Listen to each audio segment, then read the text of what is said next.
It is an historical renovation with a revelation this building's owner could never have imagined. It was found right up here. Stashed behind the walls of an old pharmacy, Alyssa Williams uncovered more than 100 letters and documents from the early 1940s.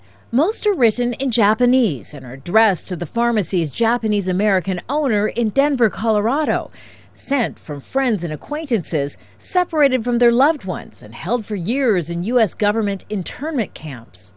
A lot of them are, thank goodness we found you. You know, I was so happy to get your address from my friend, and just overwhelmingly polite and appreciative letters. U.S. President Franklin Roosevelt ordered the rounding up of more than 100,000 Americans of Japanese descent considered suspects following the Japanese attack on Pearl Harbor in 1941.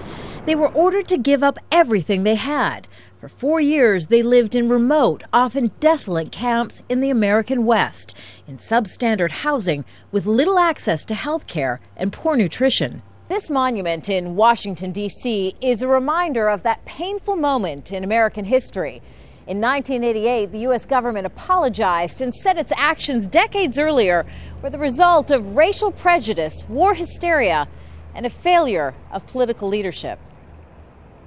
Japanese Americans and their heirs who were interned were awarded more than $1.6 billion in reparations for the hardships they endured that are illuminated in these letters. Desperate pleadings for things like cold medicine and other small comforts they could afford with the little money earned working odd jobs in the camps.